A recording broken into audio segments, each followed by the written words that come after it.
Shirdi സായിബാബയുടെ presence feel ചെയ്യുകയും guidance feel ചെയ്യുകയും തുടങ്ങി. പതുക്കെ പതുക്കെ എനിക്ക് ആരാന്ന് പോലും അറിയത്തില്ലായിരുന്നു ഷിർഡി സായി.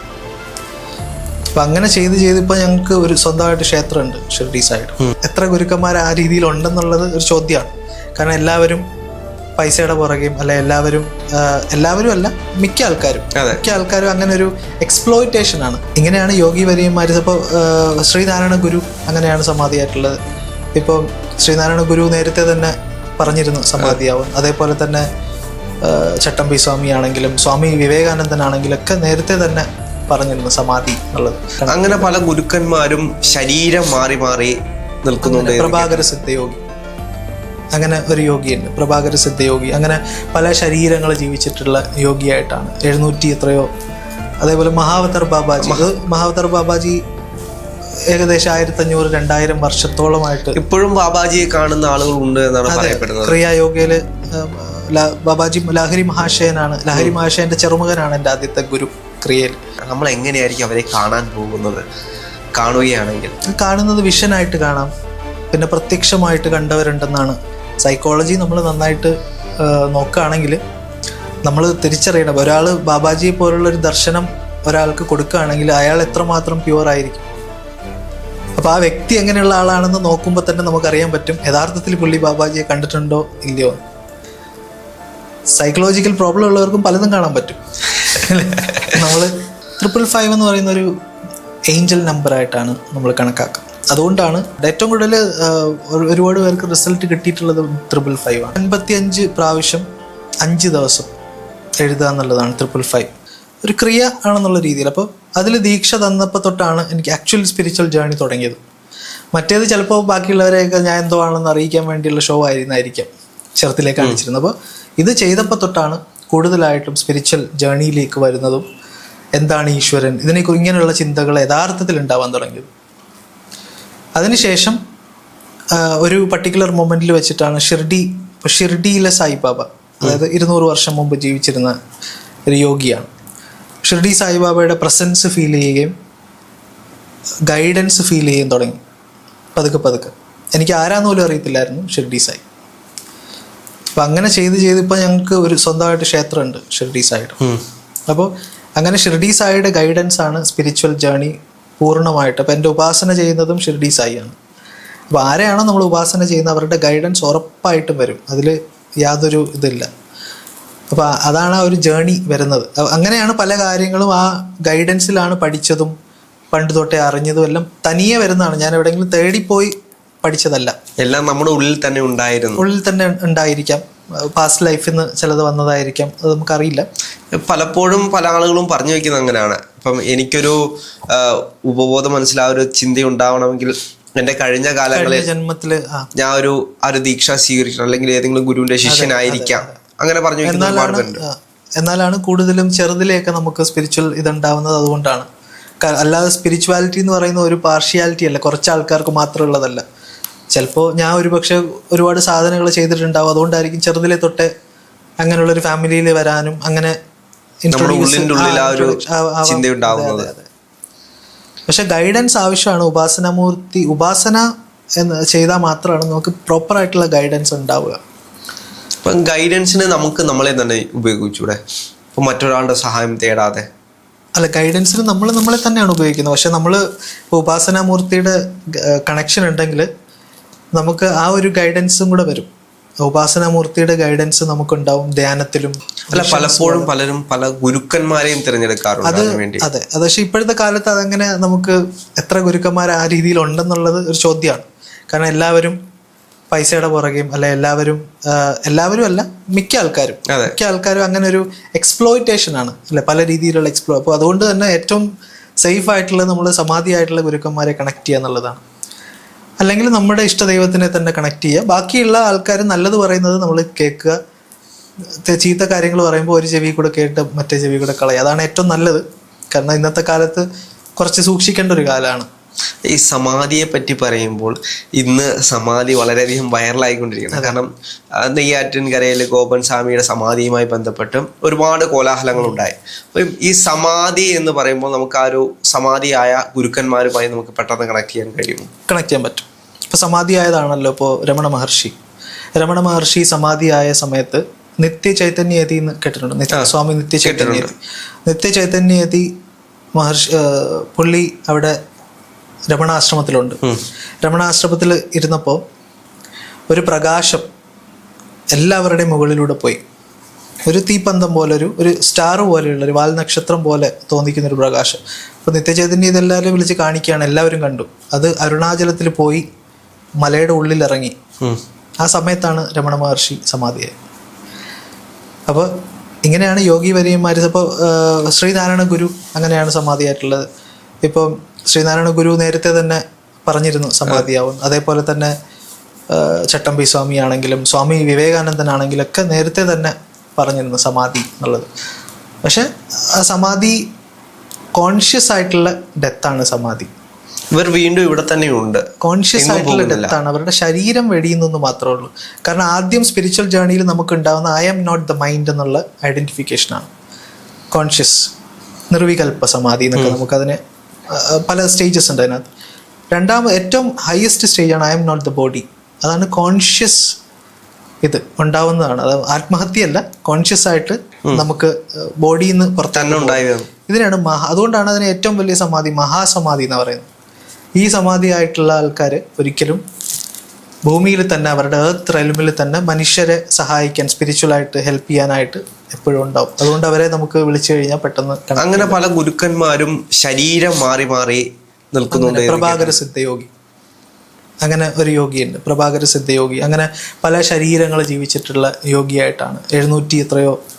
അതേപോലെ മഹാവതർ ബാബാജി ഏകദേശം 1500-2000 വർഷത്തോളമായിട്ട് ഇപ്പോഴും ബാബാജിയെ കാണുന്ന ആളുകളുണ്ട് എന്നാണ് പറയപ്പെടുന്നത്. ക്രിയായോഗയില് ബാബാജി ലഹരി മഹാശയന്റെ ചെറുമകനാണ് എൻ്റെ ആദ്യത്തെ ഗുരു ക്രിയയിൽ. അപ്പോൾ അങ്ങനെ ബാബാജിയെ കുറിച്ച് പറയുന്നുണ്ട്. ബാബാജിയെ കണക്ട് ചെയ്യാനായിട്ടുള്ള മന്ത്രങ്ങളും എല്ലാം ഉണ്ട്. പക്ഷേ ഇവരെ കണ്ടിട്ടുള്ള ആളുകൾ ഇത് പുറത്ത് പറയാറില്ലല്ലോ. ഇപ്പം എല്ലാവരും കാണുന്നുണ്ട്, കാരണം അതൊരു നല്ല ബിസിനസ്സാണ്.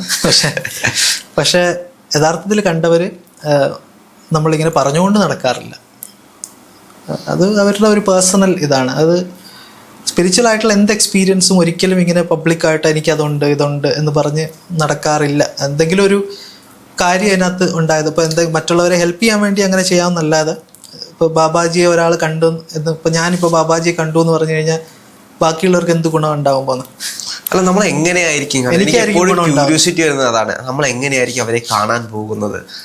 കാണുന്നത് വിഷനായിട്ട് കാണാം, പിന്നെ പ്രത്യക്ഷമായിട്ട് കണ്ടവരുണ്ടെന്നാണ് പറയുന്നത്. അല്ല, ഈ പ്രത്യക്ഷമായി കാണുന്നതിന്റെ കാര്യത്തിലാണ് ഞാൻ പറയുന്നത്. പലപ്പോഴും പലരും പറയും ഞാൻ ബാബാജിയെ കണ്ടിട്ടുണ്ട്, അല്ലെങ്കിൽ പ്രസൻസ് അനുഭവിച്ചിട്ടുണ്ട്, ബാബാജിന്റെ ഒരാളുടെ രൂപത്തിൽ വന്നുപോയി. അത് പക്ഷെ നമ്മള് സൈക്കോളജി നമ്മൾ നന്നായിട്ട് നോക്കുകയാണെങ്കിൽ നമ്മൾ തിരിച്ചറിയണം, ഒരാൾ ബാബാജിയെ പോലുള്ള ഒരു ദർശനം ഒരാൾക്ക് കൊടുക്കുകയാണെങ്കിൽ അയാൾ എത്രമാത്രം പ്യുവർ ആയിരിക്കും.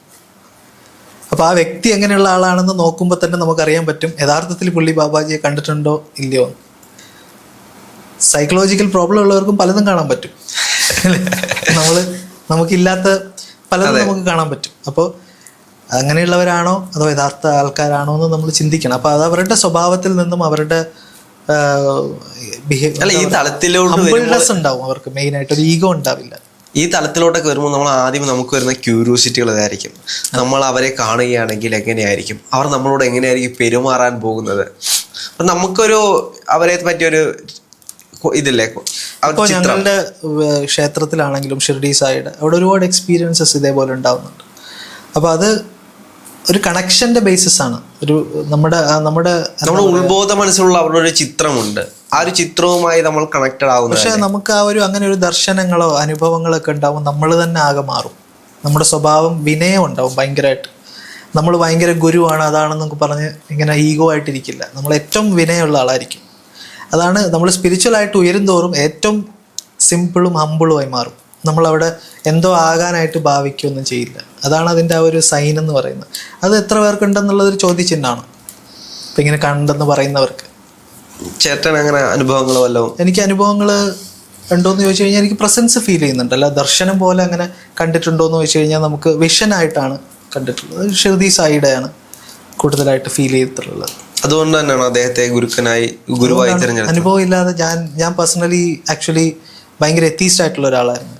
ഞാൻ സാം ഹാരിസിൻ്റെയും റിച്ചാർഡ് ഡോക്കിൻസിൻ്റെ ഒക്കെ ബുക്ക് ഒരുപാട് വായിച്ച് അതിനകത്തൊക്കെ താല്പര്യമുള്ള ഒരാളായിരുന്നു. പിന്നെ അനുഭവങ്ങൾ ഉണ്ടാവാൻ തുടങ്ങിയപ്പോഴാണ് കൂടുതലായിട്ടും ഇതിനകത്തൊക്കെ എന്തോ സത്യമുണ്ടെന്നുള്ളൊരു ഇതുണ്ടായത്. അതിനർത്ഥം എത്തീസ്റ്റ് എന്ന് പറയുന്നത് ഒരു മോശം കാര്യമല്ല. എന്താണ് ആരാണെങ്കിലും അവർ നന്മ ചെയ്തു കഴിഞ്ഞാൽ അവരും ഭക്തരാണെന്നാണ് അർത്ഥം. പർട്ടിക്കുലർ ഇതിൽ വിശ്വസിക്കണം അങ്ങനെ ഒന്നുമില്ല. നമ്മളിപ്പോൾ നല്ലത് ആര് ചെയ്യുന്നോ അതാണ് ഭക്തി. ഇപ്പോൾ ഒരു പാവപ്പെട്ട ഒരാളെ നമ്മൾ സഹായിക്കുന്നു, അന്നമില്ലാത്ത ഒരാൾക്ക് ഭക്ഷണം കൊടുക്കുന്നു, അതാണ് ഏറ്റവും വലിയ ഭക്തി. അമ്പലത്തിൽ പോകുന്നതിനേക്കാൾ ഏറ്റവും ശ്രേഷ്ഠമായിട്ടുള്ളത് അതാണ്. അപ്പോൾ അങ്ങനെ ഇതൊന്നുമില്ല. പക്ഷെ അനുഭവത്തിലൂടെയാണ് നമ്മൾ വരേണ്ടത്, വിശ്വാസമല്ല. പക്ഷെ ഈ താത്വികമായിട്ടൊക്കെ ഇങ്ങനെ ചിന്തിക്കുന്ന ആളുകളുടെയൊക്കെ കഥകൾ കേട്ട് കഴിഞ്ഞാൽ ഇവരെല്ലാം ആദ്യകാലങ്ങളിൽ ഒന്നെങ്കിൽ എത്തിയസ്റ്റ് ആയിരിക്കും, അല്ലെങ്കിൽ ദൈവഭക്തനായിരിക്കില്ല. പലപ്പോഴും പല ആളുകളുടെയും ഇന്റർവ്യൂകൾ ഞാൻ കണ്ടതിൽ നിന്ന് എനിക്ക് മനസ്സിലായത് ഇവരാരും ആദ്യകാലങ്ങളിൽ ദൈവഭക്തരോ കഠിനമായിട്ട് ദൈവത്തെ പ്രാർത്ഥിക്കുന്ന ആളുകളോ ഒന്നുമായിരുന്നില്ല. എല്ലാവരും ഒന്നെങ്കിൽ എത്തിയസ്റ്റ് ആയിരിക്കും, അല്ലെങ്കിൽ വിശ്വാസം ഉണ്ട് ഇല്ല ആ ഒരു മട്ടിൽ പോയിരുന്ന ആളുകളാണ്. പിന്നീടാണ് അവർ പെട്ടെന്നൊരു ഭൂതോദയം പോലെ അവർക്കൊരു സ്പിരിച്വൽ റിയൽ സെർച്ച് ഉണ്ടെങ്കിൽ അത് നടക്കും. വിശ്വാസമാണെങ്കിൽ ഇപ്പോൾ ഒരു വിശ്വാസിയെ സംബന്ധിച്ച് ഈ സ്പിരിച്വൽ അനുഭവം ഉണ്ടാവുക എന്ന് പറയുന്നത് അത് ഈസിയാണ്. ഒരു അവിശ്വാസിയെ വിശ്വാസിയാക്കുക എന്നുള്ള അനുഭവത്തിലൂടെ മാത്രമേ പറ്റുള്ളൂ. അല്ലെങ്കിൽ എന്തു കേട്ടാൽ വിശ്വസിക്കുന്ന ആളായിരിക്കണം, അങ്ങനെയുള്ളവരെയും പറ്റും.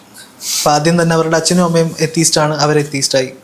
പിന്നെ വേറൊരാൾ പലപ്പോഴും നമ്മൾ വിശ്വാസ സമൂഹത്തിലേക്ക് ആളുകൾ കടക്കുന്നത് അങ്ങനെ തന്നെയല്ലേ, ചെറിയ പ്രായത്തിലെ. പക്ഷെ നമുക്കൊരു സെർച്ചും കൂടെ വേണം. ഇതെല്ലാം ഇങ്ങനെ തന്നെയാണോ, എൻ്റെ അച്ഛനും അമ്മയും പറഞ്ഞതുപോലെ തന്നെയാണോ സത്യം, അതോ ഞാൻ സത്യം അന്വേഷിക്കുക. സത്യം അന്വേഷിക്കുമ്പോഴാണ് നമുക്കത് കണ്ടെത്താൻ, അല്ലെ ജീസസ് പറഞ്ഞിട്ടില്ലേ മുട്ടുവിൻ തുറക്കപ്പെടും. അങ്ങനെ അന്വേഷിക്കുന്നവരിലേക്ക് ഉറപ്പായിട്ടും അനുഭവങ്ങൾ വരും. അനുഭവത്തിൽ നിന്നുള്ള വിശ്വാസമാണ് ഏറ്റവും ശാശ്വതമായിട്ടുള്ള വിശ്വാസം. തകർക്കാൻ പറ്റില്ല. മറ്റേതെല്ലാം തകർക്കാം വേണമെങ്കിൽ. നമുക്കിപ്പോൾ എന്തെങ്കിലും ഒരു ദുരന്തം വന്നു കഴിഞ്ഞാൽ ചിലപ്പോൾ തകർന്നു പോകും. ദൈവമൊന്നും ഇല്ല എന്നൊക്കെ പറഞ്ഞ് നമ്മൾ അങ്ങനെയൊക്കെ പറയുന്നവരുണ്ടല്ലോ. ഈ ദൈവത്തെ എപ്പോഴും ആളുകൾ കണക്ട് ചെയ്യുന്നത് എന്തെങ്കിലും രഹസ്യ സ്വഭാവമുള്ള ഒരാളായിട്ടാണ്. അപ്പം ചേട്ടൻ്റെ വീഡിയോയിൽ തന്നെ ഞാൻ കണ്ടിട്ടുണ്ട്. ഇപ്പം 555 മെത്തേഡ് ഒരു സീക്രട്ട് മെത്തേഡാണെന്ന് പറഞ്ഞ്. അപ്പം അങ്ങനെയുള്ള മെത്തേഡുകളൊക്കെ എന്താണ്? 555 എന്ന് പറയുന്ന ഒരു ഏഞ്ചൽ നമ്പറായിട്ടാണ് നമ്മൾ കണക്കാക്കുന്നത്. അതുകൊണ്ടാണ് ഈ ഏഞ്ചൽ നമ്പേഴ്സ് ഒരു പവർഫുൾ നമ്പേഴ്സായിട്ടാണ് പറയുന്നത്. ഇപ്പോൾ സ്വിച്ച് വേർഡ്സ് എന്നൊക്കെ പറയുന്ന പോലെയാണ്. ഇപ്പോൾ ഏഞ്ചൽ നമ്പേഴ്സിൽ ഒരു പർട്ടിക്കുലർ ഒരു പർട്ടിക്കുലർ ടൈംസ് അത് എഴുതുക, ഒരു പർട്ടിക്കുലർ സാധന പോലെ നമ്മൾ പ്രാക്ടീസ് ചെയ്യുമ്പോൾ ആക്ച്വലി നമ്മളവിടെ അവിടെയും പ്രാക്ടീസ് ചെയ്യുന്നത് വിഷ്വലൈസേഷനാണ്. നടന്നതായിട്ട് സങ്കല്പിക്കുക, ഹാപ്പി ആയിട്ടിരിക്കുക, ഇപ്പോൾ അത് മറ്റുള്ളവരുമായിട്ട് പങ്കുവെക്കുമ്പോഴുള്ള സന്തോഷം, ഗ്രാറ്റിറ്റ്യൂഡ്, ഇതാണ് നമ്മൾ ചെയ്യുന്നത്. ഇതിപ്പോൾ 555 ആണെങ്കിലും 777 ആണെങ്കിലും. അപ്പോൾ അതിനകത്ത് നമ്മളൊരു ഏഞ്ചൽ നമ്പർ എന്താണ്? അതും ഏഞ്ചൽ നമ്പറാണ്.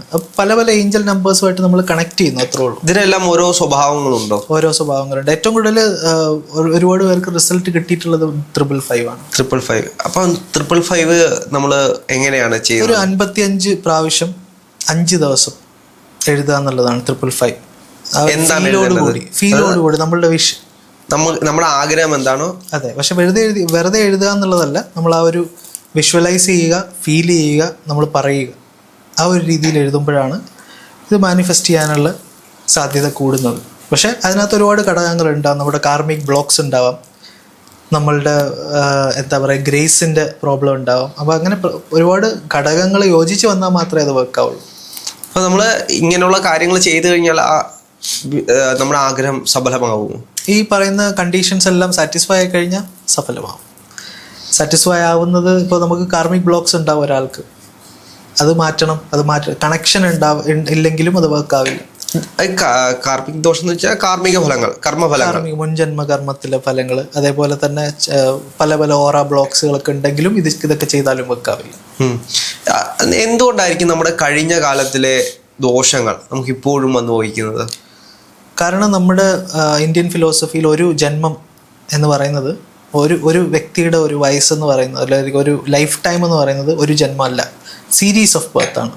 അതുകൊണ്ടാണ് ഈ സഞ്ചിത കർമ്മ, പ്രാരാബ്ധ കർമ്മ, ആഗമി കർമ്മ എന്നൊക്കെ പറയുന്നത്. അപ്പോൾ ഈ സീരീസ് ഓഫ് ബർത്ത് എന്ന് പറയുമ്പോൾ ഈ ജന്മത്തിൽ നമ്മൾ എന്ത് ചെയ്താലും ഇപ്പോൾ നമ്മൾ 1000 കർമ്മം ചെയ്തെന്ന് വിചാരിച്ചു, ഇപ്പോൾ നമ്മളൊരു 100 കർമ്മം തീർക്കാനായിരിക്കും നമ്മൾ ഇവിടെ എത്തുന്നത്, ഈ ലൈഫ് പോകുന്നത് 150ആയിട്ടായിരിക്കും. അപ്പോൾ ഒരു കർമ്മ എന്ന് വെച്ചാൽ ബൂമറാങ്ങാണ്. നമ്മളിപ്പോൾ ഒരാളെ അടിച്ചു കഴിഞ്ഞാൽ അടുത്ത ജന്മത്തിൽ വേറൊരാളെങ്കിലും വന്ന് നമ്മളെ അടിക്കും. അയാൾ തന്നെ അടിക്കണമെന്നില്ല, കാരണം അയാളുടെ ബർത്ത് വേറെ ആയിരിക്കും. അപ്പോൾ അതേപോലെ കർമ്മം വർക്കാവും. കർമ്മം നമ്മൾ എന്ത് ചെയ്തിട്ടുണ്ടോ അതാണ് നമുക്ക് ഫലിക്കുക. അവിടെ ദൈവത്തിൻ്റെ ഇൻ്റർഫിയറൻസ് ഒന്നും ഇല്ല. കർമ്മം ദൈവത്തിനെ നമ്മൾ കൂടുതൽ അടുക്കുമ്പോൾ കർമ്മം ചുരുങ്ങും, ഇല്ലാതാവില്ല. നമ്മൾ കണ്ണി കൊള്ളാനുള്ള കർമ്മങ്ങൾ ഇല്ലാതാക്കാൻ വേണ്ടിയിട്ടാണ് നമ്മൾ വീണ്ടും വീണ്ടും ജനിച്ചുകൊണ്ടിരിക്കുന്നത്. വീണ്ടും വീണ്ടും ജനിച്ച് അനുഭവിച്ചാൽ മാത്രമേ കർമ്മം ഇല്ലാതാവുള്ളൂ. പക്ഷെ ഡിവൈനുമായിട്ട് കണക്ഷൻ ഉണ്ടെങ്കിൽ കർമ്മം ചുരുങ്ങും. അതായത് കണ്ണി കൊള്ളാനുള്ളത് പുരികത്ത് തട്ടും. കാറിടിച്ച് ആക്സിഡൻ്റ് ആവേണ്ടത് സൈക്കിൾ ഇടിച്ച് ആക്സിഡൻ്റ് ആവും. അപ്പോൾ അത്രയും ചുരുങ്ങുമെന്ന് മാത്രം. ചില കർമ്മങ്ങൾ ഇല്ലാതാവും. അത്രയും ഇൻറ്റിമേറ്റ് ആയിട്ട് നമുക്ക് കണക്ഷൻ ഉണ്ടെങ്കിൽ ചില കർമ്മങ്ങൾ ഇല്ലാതാവും. അതാണ് കർമ്മദോഷം. നമ്മുടെ കർമ്മങ്ങൾ ഇല്ലാതാക്കാൻ നമ്മൾ ദോഷം മാത്രമല്ല, നല്ല കർമ്മങ്ങളും ഉണ്ട്. നല്ല കർമ്മങ്ങളും ഉണ്ട്. ചില ആൾക്കാർ ജനിക്കുമ്പോൾ തന്നെ വായിൽ സ്വർണ്ണക്കരണ്ടിയായിട്ടാണ് ജനിക്കുന്നത്. നല്ല കർമ്മങ്ങളുടെ റിസൾട്ടാണ്. അപ്പൊ ഈ നമ്മൾ നല്ല കർമ്മങ്ങൾ ചെയ്തു കഴിഞ്ഞാൽ നമ്മൾ അടുത്ത ജന്മം നല്ലൊരു കുടുംബത്തിൽ അല്ലെങ്കിൽ അത്യാവശ്യം നല്ല രീതിയിൽ ജീവിക്കുന്ന രീതിയിൽ ജനിക്കും അല്ലേ? അപ്പൊ നമ്മള് മോശമായിട്ട് എന്ത് ജനിക്കുന്നുണ്ടെങ്കിൽ ഇപ്പൊ അത്രയും ഒരുപാട് മോശം ഓൾറെഡി ചെയ്തു വെച്ചവരാണെങ്കിൽ ചിലപ്പോൾ 1-2 ജന്മം കഴിഞ്ഞിട്ടായിരിക്കും ഈ നന്മ അനുഭവിക്കാൻ പറ്റുക. നമുക്കത് ജന്മം എടുത്താൽ മാത്രമേ അതിൻ്റെ സത്യാവസ്ഥ അറിയാം.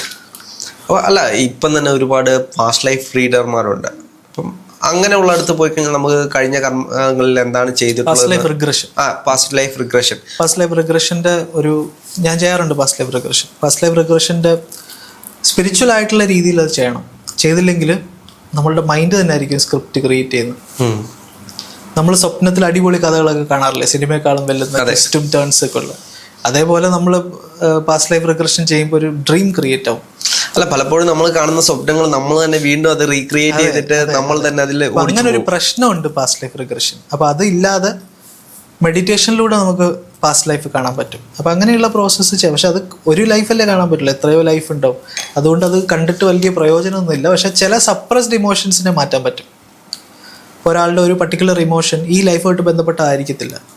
അപ്പോൾ ചില അസുഖങ്ങൾ കാർമിക്കായിരിക്കും, അതിന് എത്ര മരുന്ന് കഴിച്ചാലും മാറത്തില്ല. അപ്പോൾ അങ്ങനെയുള്ള സാഹചര്യത്തിൽ നമുക്ക് പാസ്റ്റ് ലൈഫ് ഹീലിംഗ് ഒക്കെ ചെയ്യാം. ഈവൻ പാസ്റ്റ് ലൈഫിൽ പോവാതെ തന്നെ അത് ചെയ്യും. പാസ്റ്റ് ലൈഫിൽ, അതായത് കഴിഞ്ഞ കാലത്തിലെ കർമ്മങ്ങൾ മാറാൻ വേണ്ടി നമുക്ക് ഈ ജന്മത്തിൽ ഹീൽ ചെയ്യാൻ പറ്റും. കഴിഞ്ഞ കാലത്ത് അൺഹീൽഡ് ആയിട്ടുള്ള കർമ്മങ്ങൾ, ഇപ്പോൾ ഒരാൾക്ക് ഇപ്പോൾ എന്തെങ്കിലും പ്രശ്നം പറ്റി, ഒരുപാട് ഹേർട്ട് ഉണ്ടായി, പക്ഷെ അവർ ഹീലാവാതെ തന്നെ അവർ മരിച്ചുപോയി. ഈ ജന്മത്തിൽ അത് റിഫ്ലക്റ്റ് ആവും. ഒരു അസുഖമായിട്ടായിരിക്കും വരുന്നത്, ഓട്ടോ ഇമ്മ്യൂൺ ഡിസീസ് ആയിട്ടായിരിക്കും ചിലപ്പോൾ വരുന്നത്, സെൽഫ് ഹെയ്റ്റ്. അപ്പം നമുക്ക് ഇപ്പോൾ ഉണ്ടാകുന്ന അസുഖങ്ങൾ നമ്മൾ കഴിഞ്ഞ ജന്മത്തിൽ നമുക്ക് ഹീലാവാതെ തന്നെയാണ്. എല്ലാമല്ല, നമ്മൾ മരുന്ന് കഴിച്ചിട്ടും മാറാത്ത പല കാർമിക് അസുഖങ്ങളുണ്ടെന്നാണ് പറയുന്നത്. അപ്പോൾ അതിപ്പോൾ മെഡിക്കൽ എന്താ പറയുക, എത്ര മെഡിസിൻസ് കഴിച്ചാലും ചില അസുഖങ്ങൾ മാറാതിരിക്കും എന്ന് കരുതി നമ്മൾ കർമ്മമാണെന്ന് കരുതി മരുന്ന് കഴിക്കാതിരിക്കരുത്. അത് മന്ദബുദ്ധിത്തരാണ്. നമുക്കറിയത്തില്ല ഏത്. അപ്പോൾ നമ്മൾ ചെയ്യാനുള്ളത് ചെയ്യുക. പക്ഷെ ഈ ഒരു ബോധവും നമുക്കുണ്ടാവുക. ചിലപ്പോൾ ചില കർമ്മം മാറത്തില്ല എന്നല്ല, ചിലപ്പോൾ ചില കാലങ്ങൾ എടുത്തിട്ടായിരിക്കും ആ കർമ്മം കഴിയുന്നത്. അപ്പോഴായിരിക്കും അസുഖവും മാറുന്നത്. അപ്പോൾ നമ്മൾ ചെയ്യാനുള്ളത് എപ്പോഴും ചെയ്യുക. പക്ഷെ ഒരു പ്രാക്ടിക്കൽ മൈൻഡും കൂടെ വേണം. ചില ആൾക്കാർ തീരെ പ്രാക്ടിക്കൽ അല്ല. ഇപ്പോൾ ചില ആൾക്കാർ വന്ന് എൻ്റെ അടുത്ത് ചോദിക്കാൻ 555 ചെയ്ത് കഴിഞ്ഞാൽ എൻ്റെ ആർത്രൈറ്റിസ് മാറുമെന്ന്. 555 ചെയ്ത് കഴിഞ്ഞാൽ ആർത്രൈറ്റിസ് മാറില്ല. ആർത്രൈറ്റിസിന് മരുന്ന് കഴിക്കണം അല്ലേ? അപ്പം അതിൻ്റെ കൂടെ ഇതൊക്കെ ചെയ്യുമ്പോൾ ഒരുപാട് കോൺഫിഡൻസും ഒരുപാട് ഗ്രേസും ഒക്കെ വരും. അത് ഇപ്പോൾ നാം പാതി ദൈവം പാതി എന്നൊക്കെ പറയുന്ന പോലെയാണ്. നമുക്ക് വേണ്ടത് എപ്പോഴും നമ്മൾ റൈറ്റായിട്ട് ചെയ്യണം. ഒരിക്കലും ഒരു മരുന്നിനും എന്താ പറയുക, മെഡിസിന് ഒരു സബ്സ്റ്റിറ്റ്യൂട്ടായിട്ട് ഇങ്ങനെയുള്ള കാര്യങ്ങളെ ഉപയോഗിക്കുന്നതിനോട് ഞാൻ പേഴ്സണലി യോജിക്കുന്നില്ല. പക്ഷെ സ്പിരിച്വൽ ആയിട്ടുള്ള കാര്യങ്ങൾക്ക് പൂർണ്ണമായിട്ടും ഇത് ഉപയോഗിക്കാം.